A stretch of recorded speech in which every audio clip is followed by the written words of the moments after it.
Hi, my name is Rodney Blanning Jr., and I'm a current IEM 631 student, and this is my presentation for the analysis I did on the employment and wage of entertainment professionals across the U.S. During the presentation, I will cover a few points. First is the data representation, where I will break down the data and what it means.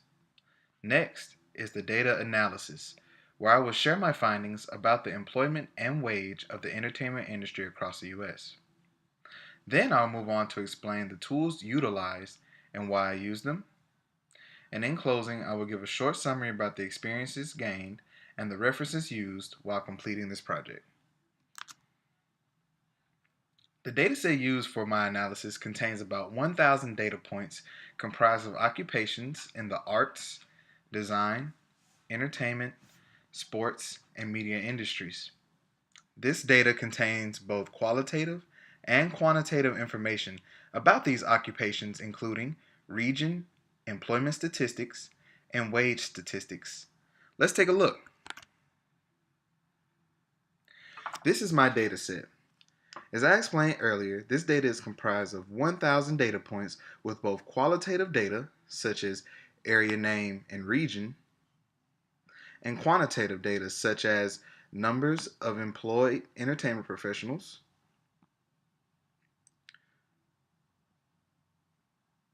the standard deviation per state, and a boatload of wage statistics.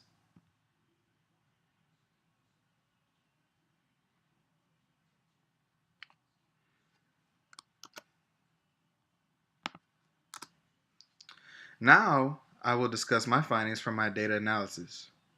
During my analysis, I focused on gathering three result types. First is the quantitative results, where I was able to calculate key numbers about employment and wage in the entertainment industry. Second is the data visualization, where I created two graphs that display employment and average wage information across the four regions of the U.S. And last is the qualitative results, where I discuss the information gathered from observing the quantitative results and data charts.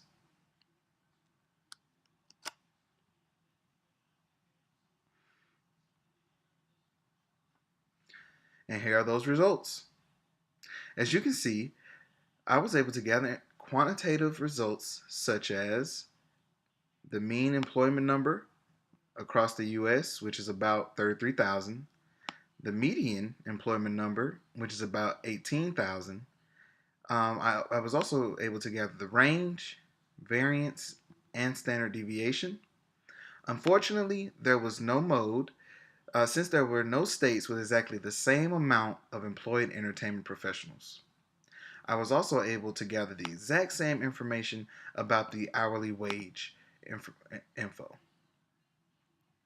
Next, you can see the bar charts here. The chart on the left displays the employment numbers by region, and on the right, it displays the average wage by region. As stated earlier, I utilized the data analysis from these results and the quantitative results to create my qualitative results. After studying the analysis, I was able to determine the highest number of employed entertainment professionals are located in the western region of the United States. This is likely due to the high amount of movie and music production studios located in California. I also was able to determine that the Northeast region of the United States has the highest average wage of entertainment professionals. This is likely due to the higher cost of living associated with that region of the country.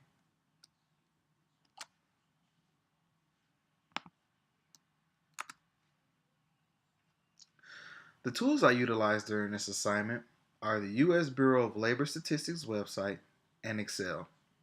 I use the U.S. Bureau of Labor and Statistics website because I currently work for a company that utilizes customer data.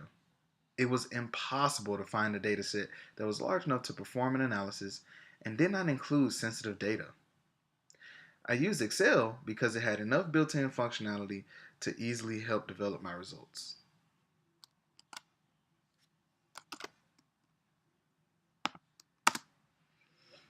In closing, I learned the following lessons from this assignment.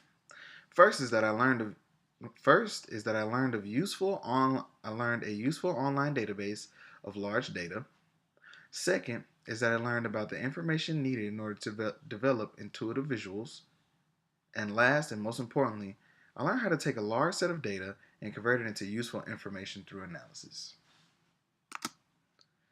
The only reference used when creating this project was the U.S. Bureau of Labor Statistics website at http://www.bls.gov/data. Thank you.